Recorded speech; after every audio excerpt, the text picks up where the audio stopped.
I just told you about United Nations.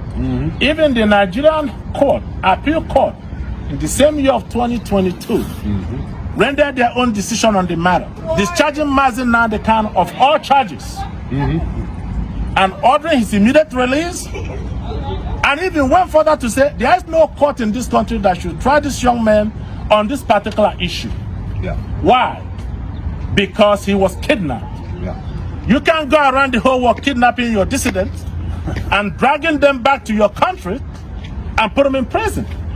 So today, Mazi Nnamdi Kanu remains in prison without trial.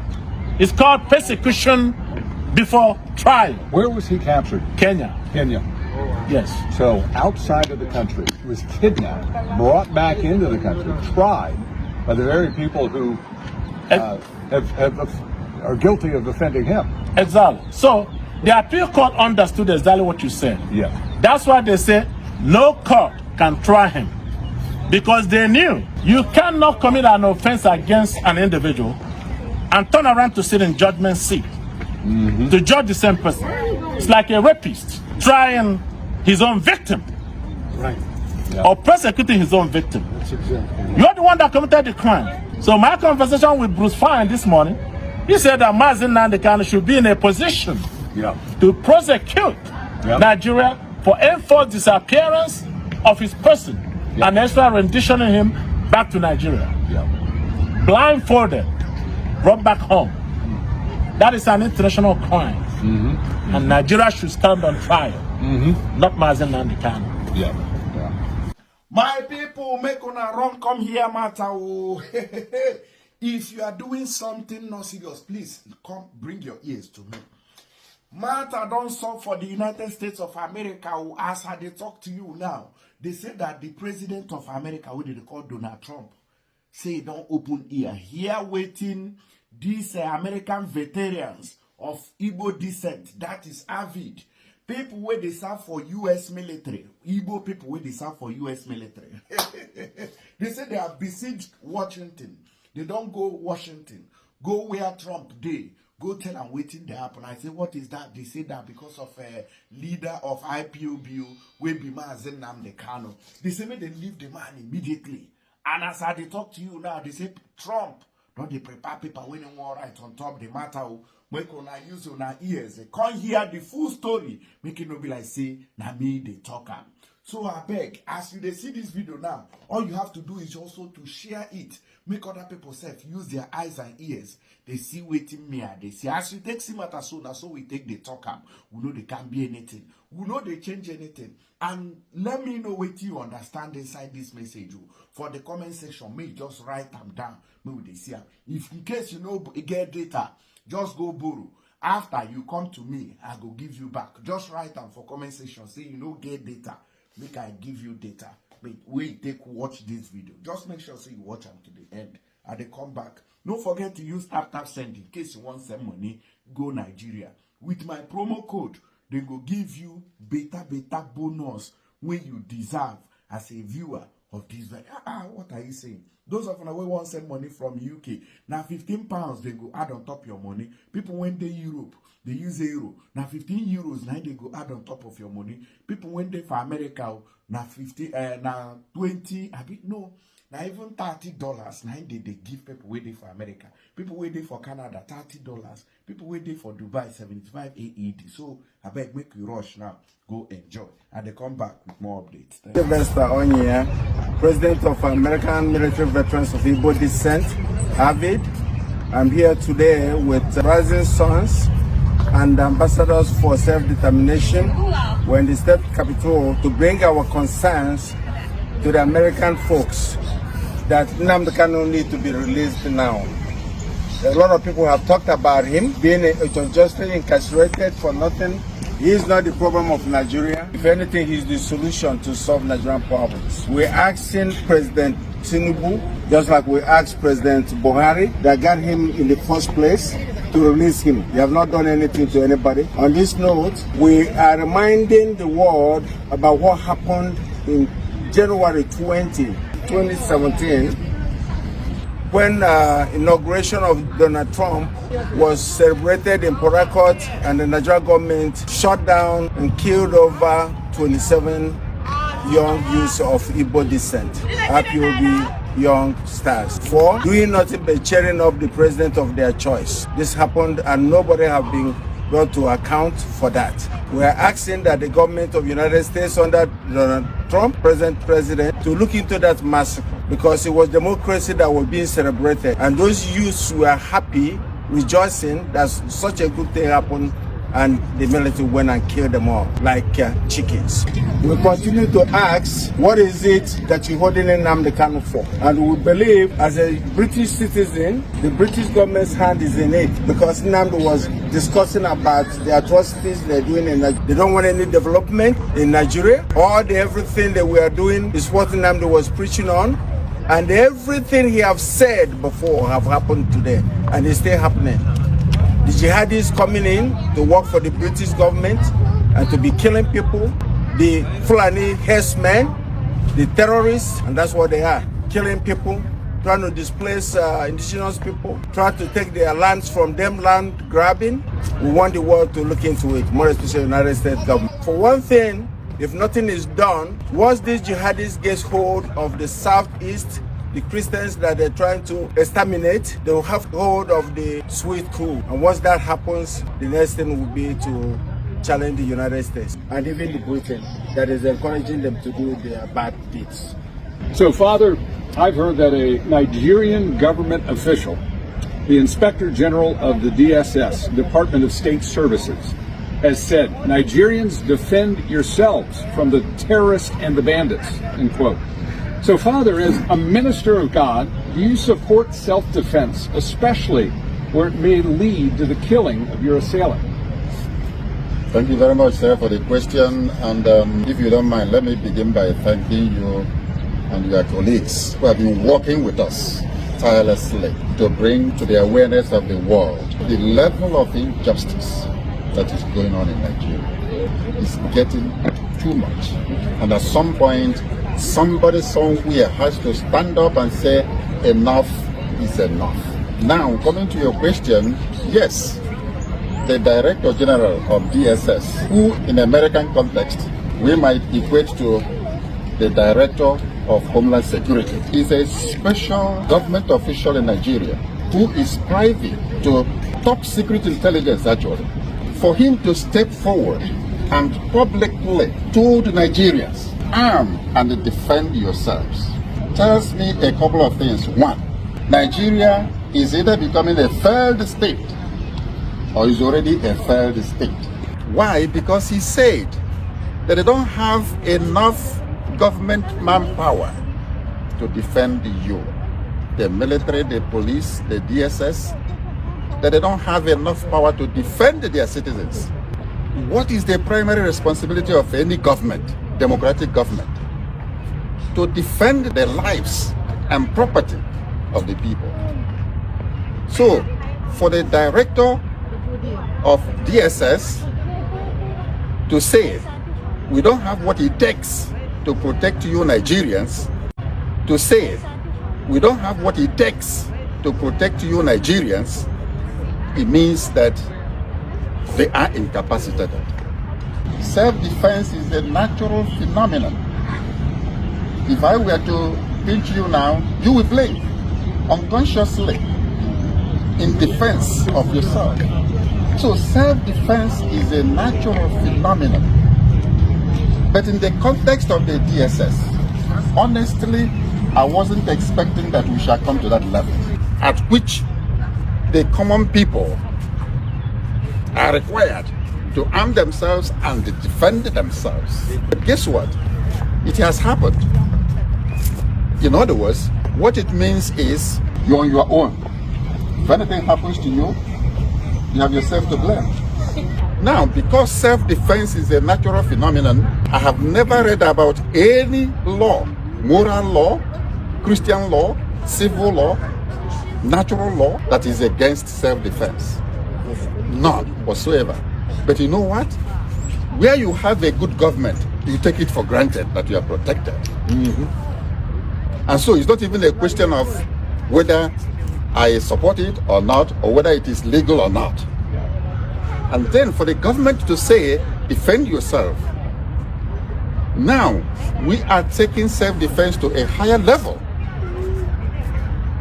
The level of you have to do everything possible to protect your life. Your life is the most precious gift God has given you. Very, very precious. God has given us a precious life to take care of, and we should guard it judiciously. But what is happening in Nigeria is that a group of bandits, terrorists, have taken it upon themselves to be massacring people at will. They carry arms all over the place, unchecked, unhindered. And they are decimating ethnic groups. In the name of herders, farmers, clash, rubbish. There is more to it. There is a hidden agenda. And that is ethnic cleansing and religious persecution. That is what has been going on. At this point in time, I will actually go the extra mile to advocate for self-defense. And people should defend themselves. And I'm asking my people, you cannot waste the life, precious life God has given you. You must defend it. Because there's no way. It has come to that. If the government tells you to defend yourself, defend yourself. That's what I will tell my people. And then I will ask our brothers and sisters in diaspora, especially here in America, who are from Igbo descent. Igbos here in America and Europe, organize yourselves, raise money, and make sure that your respective communities at home are protected. Have a very working vigilante groups, and make sure that your communities are protected. The time to pretend that everything is okay back home in Nigeria is gone and may never come back until that country disintegrates. Because honestly, a failed state, the only solution to a failed state is disintegration. To your tents, O Israel. Everybody should go and take care of themselves. From the local communities, maybe to the regional level. And guess what? This is exactly what Mazi Nnamdi Kanu has been preaching for more than 10 to 15 years. That these people are coming. These are mercenaries sponsored by the Fulani hegemony to decimate the rest of the ethnic groups in Nigeria. And the government has done little or nothing to stop them. And to our greatest embarrassment, or even being fair to them, they have now told us officially that there's not much they can do. So, Bruce Fine, as a constitutional lawyer and the International Council for Mazi Nnamdi Kanu, and you visited Nigeria many times. Your client has served over 5 years in prison. What is Mazi Nnamdi Kanu's current situation, and how has the current state of the Nigerian Constitution and the rule of law affected Mazi Nnamdi Kanu's freedom? Well, thank you for that wonderful question. We're really gathered here today to pay homage to Nnamdi Kanu and his unsurpassed courage that has given the Biafrans hope, which is what sustains a people and moving forward towards justice. Nnamdi Kanu was victim of a crime. Crime perpetrator was the nation of Nigeria. In 2021, he was kidnapped and tortured in Kenya. He was then returned to Nigeria, where he's been denied a trial for now over 4 years. I helped precipitate a ruling from the working group on arbitrary detention in Geneva, holding very unambiguously and calling for the immediate and unconditional of Nnamdi Kanu, because the government of Nigeria had violated 16 human rights covenants that were binding on all nations, whether they accepted them or not. The Nigerian government has flouted that decree now for almost 3 years. Nnamdi Kanu remains in isolation. Again, he's never ever been given an opportunity for a trial. There are repeated adjournments because there is no evidence. I've examined the indictments. They're really quite hollow. They don't have any specificity of what Nnamdi Kanu did that caused any kind of violence or harm. And at present, there still is no scheduled trial date. It's a continuing criminal violation by the Nigerian government. The great irony is that the real case should be Nnamdi Kanu versus the government of Nigeria, which should be in the defendant's chair. One of the things that's very astonishing is that for hundreds of years of Anglo-American jurisprudence, there's a motto: crime should not pay. The Nigerian government is trying to make their crime against Nnamdi Kanu pay, which is intolerable. Bruce, what can be done to the government of Nigeria to help free Mazi Kanu? Well, there are several precedents. One, during apartheid, South Africa was suspended from the United Nations General Assembly until Nelson Mandela was released.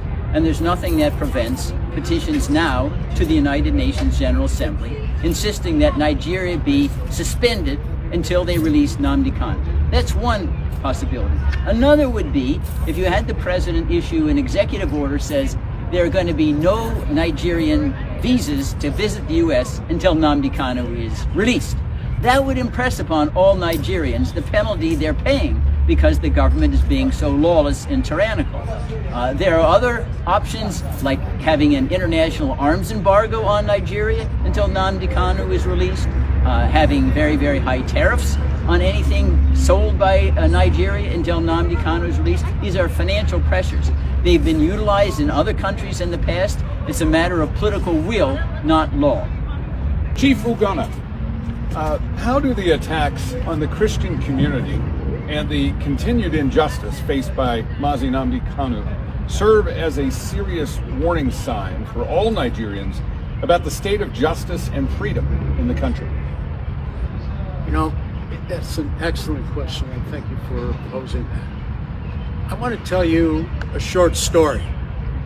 I've been going to the region for 20 years, and the first 10 years that I was there, it was quite peaceful, at least in the southeast. Some of this was brewing already in the north, but in the southeast and the spaces where I was at with the Igbo, quite frankly, was fairly peaceful.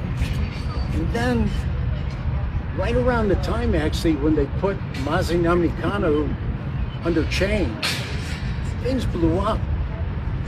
And more than that, I think when people in the villages and the boroughs of Southeast Nigeria look at this, they see, wow, if they can do that to somebody like Mazi Nnamdi Kanu, who is quite an individual, what could they do to me? What can they do to the individual citizens? It's just gone wrong. I'm telling you, and I've told the State Department here before, not from this current administration, but the previous one, that if in fact, if we don't do something about this, that place is going to implode, and we're going to end up with a pile of people coming over who will immigrate just to get out of the place. That's what's going to happen. I think the other thing that lines up where the people, the situations that they're living in, many of them are Christians. We've said before, 90% plus are Christian. Those who are Christian are experiencing the same kind of attack. There's a group in Southeast Nigeria called Inner Society. And they're a data crunching kind of group. And they've also got a very nice legal angle where they triangulate on everything to make sure that what they print is real. And they printed a statistic where they said just recently that for a period of 9 years, there were more than 30,000, mostly Christians, either killed or extremely violated. And even since they printed that, another 9,000 have been added to the list. So you're talking about 40,000 people. When we had our 9/11 here in the U.S., it wasn't anywhere near 40,000. Look at the reaction we had. 40,000 people being killed or violated should draw an unbelievable personal explosion. I think one of the things that people need to do, citizens, whoever is a citizen in Nigeria listening to this broadcast, need to really think this way. I used to work for a guy who said, you know what, now that we've had all this discussion, that's all wonderful, but tomorrow morning when you wake up, what are you going to do? What are you going to do? And the point is, you need to be able to answer that question. And for me, it comes down to three things. The first is you need to understand what's going on. What's going on in your village? Who are those strangers out in the bush? Who are they? What are they doing? You need to understand what's happening to you. You can't wait for somebody to tell you. Nobody's going to tell you. When DSS has already said, you know what? You better take care of yourself.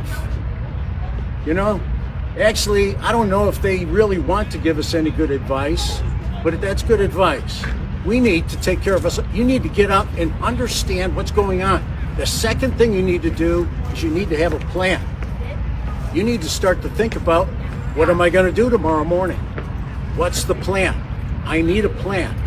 And the third thing you need to do is take it personal. Now, you might say, what's this white chief? How many white chiefs do you see with a red hat? Not too many. What's he doing? I want to tell you what I'm doing, okay? What's important to me? You know, when it comes to understanding what's going on, we are all about, I spent 20 years understanding what's going on. And some people even pin the label on me, not Big A, but Big I for Igbo. They said, boy, he knows a lot about the Igbo, that guy.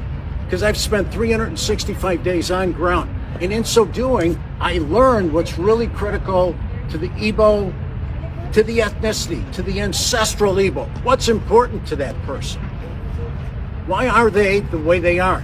So I did that. I started to understand by working with the people around, standing here and many others.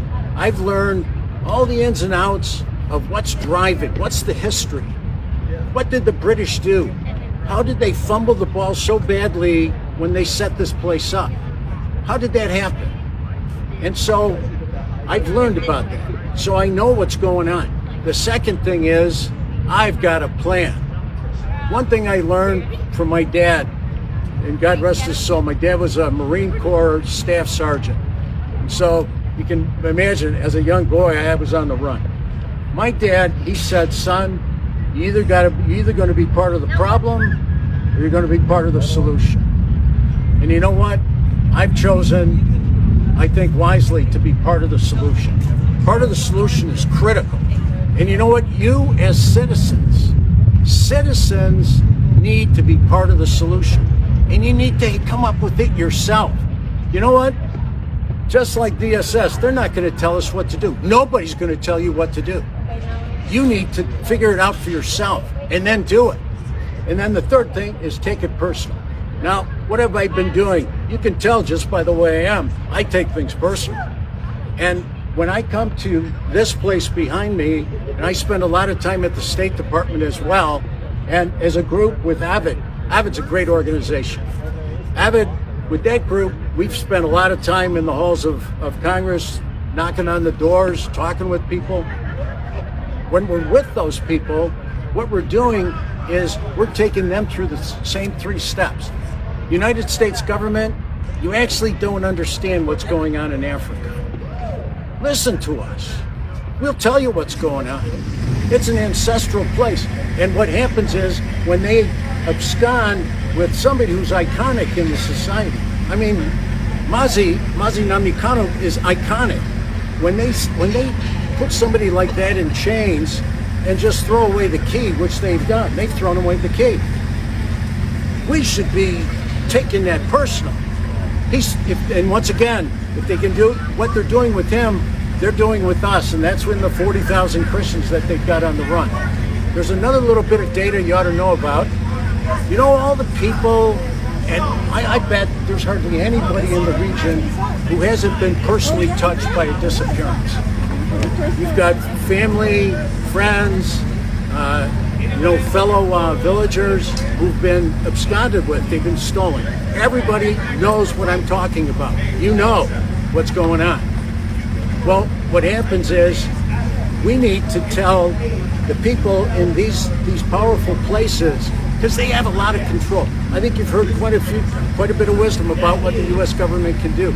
But for sure, the U.S. government needs to understand that if these three questions don't get answered also by the United States, understand, have a plan, and take it personal, one day it will come to our shore. One day that place will just turn into a mess. And we need to make sure that it doesn't come to our shore. Evans, a lot has been said about what is wrong in Nigeria, especially the illegal detention of Mazi Nnamdi Kanu. What are your thoughts? Well, I mean, I can tell you that we've heard an earful about the evil and atrocities going on in Nigeria. But one thing about evil is that it's really perpetrated by a few, because there are all good people everywhere. There's good people in the north, there's good people in the south, but few bad apples that happens to galvanize the masses to commit evil against their own citizens. I'm telling you that evil may live for a while or may even live for a long time, but evil will never live forever, because every evil has an expiration date. It always does. So I'm telling you that the time of massacre of Christians in the north and south has expired. Right? Expired. Right. Expired. The genocide against the Igbos has also expired. And the incarceration of Mazi Nnamdi Kanu, the Mandela of our era, the Mandela of Nigeria, his incarceration has now expired. You've heard me describe Nigeria as a dark nation. And the only thing that can overtake darkness is light. So I'm asking the Congress of the United States to be the light and enact the laws that will stop what's going on in Nigeria. Beginning with designating the nation as a country of particular concern. I'm also asking those in diaspora, like myself, to wake up and do something to help your citizens back home. We can always do something individually, but we can do much more collectively. This is a cause that I'm willing to die for. And I will continue to fight until my last breath. Tell me about the Nigerian government. Have they adequately protected human rights and enforced their laws regarding the protection of lives and property of her Igbo and Christian citizens? The question of human rights in Nigeria ought to go directly to a few people that I will mention. They will talk about that. I'm talking about the person of a young lady called Leah Sharif, that was kidnapped by Boko Haram when she was 15 years old. 15 years old, she was kidnapped. Until this day, she remains in the custody of the terrorists. Yes. She cried out to her government, and they did nothing. No rescue, no help. And I want to surprise you. This young woman today is 25 years old. 25 years old, having children for terrorists, while the federal government of Nigeria ignores her cry for help and assistance. So you ask Leah Sharif about the fundamental human rights in Nigeria, and she will tell you the rest of the story.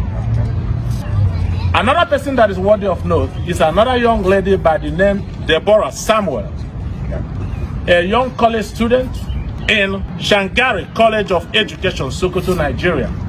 This young woman was stoned to death in broad daylight while people stood and watched, while the government stood and watched. The army and the police, all the security apparatus, they stood and watched an innocent girl mowed down in broad daylight, and her body was set ablaze. Chances are this young woman was still alive while she was in flames. Things that you cannot bear as a father, as a brother. These things are happening in this country called Nigeria. And people expect us to be proud of the country. That's why we're here to talk to lawmakers over here, those that will listen, and I'm glad that they're paying attention. They're taking note. What do you wish that the lawmakers would do first? First of all, back during the days of the Trump administration, Nigeria was in the list of CPC country of particular concern. Yes. Then the new administration came in under Joe Biden, and they were taken off. Now, both houses of Congress, the House of Senate, the House of Rep, they're coming together to put Nigeria back as a CPC country that needs to be watched. Yep. Country that violates fundamental human rights. Yes. Country that may be sanctioned. Yep. Until they change their ways. So, for the folks who are hearing this for the first time, what would you hope that they could do? What I hope that they can do is to take the message to their respective constituents, to talk to their lawmakers, their reps, their senators, their House of Representatives. Tell them what's going on. Yeah. Tell them what's happening to other people on the other side. So maybe at least they can lend some voice when they're in session here at Congress. That's why we come here. Yes. This country holds the record for beacon of democracy in the world. That's why we're here. That's why we're here. That's why we're here. Yeah. It's simple. Yeah. One more thing, and the legendary of human rights violation, okay, ought to be referred to a man in the person of Mazi Nnamdi Kanu. Mazi Nnamdi Kanu's continuous incarceration is the primary reason why we're here. We are here to call for his immediate and unconditional release, as already decided by United Nations back in 2022. For people that do not know Mazi Nnamdi Kanu, today he's being referred to as a secessionist. He wants to divide Nigeria. But I want to let you know one thing, how this young man started this whole thing. He did not start this whole thing by calling for Biafra or calling to be separated from the nation. He started in the year of 2012 and 2013 in London, on the streets of London, calling for one Nigeria, for unity, for the government to pay attention to the suffering of the people. The children are suffering. There's no job, unemployment everywhere. Our young people has taken up to criminality. So Mazi Nnamdi Kanu saw this and he began to preach, to talk about it. He wasn't calling about secession. He wasn't calling for Biafra.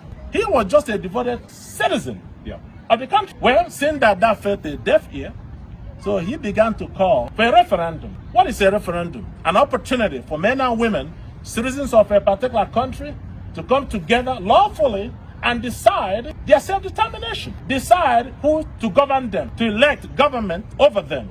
It's called government by the consent of the governed. There's nothing wrong with that. And for that, this young man was arrested in 2015 and put in prison. And 2 years down the road, he was granted bail and was allowed to go home. While he was enjoying his bail, preparing to come to court, consistent with the bail conditions, he was invaded by the same government that granted him bail. A combined forces of the military, the Air Force, Navy, all of them invaded his home on a planned assassination attempt. They called it the legendary Python dance. Python should be dancing in the forest, not in a village where there were women, children, and elderlies. That's where the Nigerian military came to operate their Python dance. But at the end of the day, when the Python has finished dancing, scores of human beings were left dead. Properties were destroyed. Where's the justice? Where's the government? Where's the right of the people to be protected? And miraculously, Mazi Nnamdi Kanu escaped that very assassination attempt. And in 2021, June of 2021, they tracked him down and kidnapped him while he was on official duty in Kenya. As far as we are concerned, there is no democracy in Nigeria. One key piece I want to mention with people and citizens is that it's the subject of fear. See, when you don't make a plan, when you don't understand what's going on, and you don't take it personal, all of that gets replaced by fear.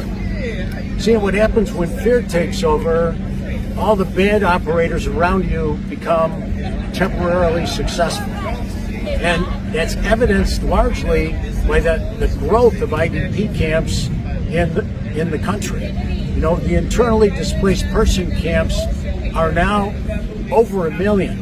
fact, there's an organization, they publish a thing called an IDP Atlas. And in the Atlas, they quote that 1.34 million people are now in camps. And on top of that, there's another statistic that they keep where they call displaced person movement. And those are people who are about to be in IDP camps. They've been chased out of their environments, out of their homes, and there are about 3.3 million of those. So when you add all this together, it's 4 or 5 million people who either are or are about to be in an internally displaced person camp. They're like prison camps. There are pictures all over the internet. Look in the internet. Look up IDP.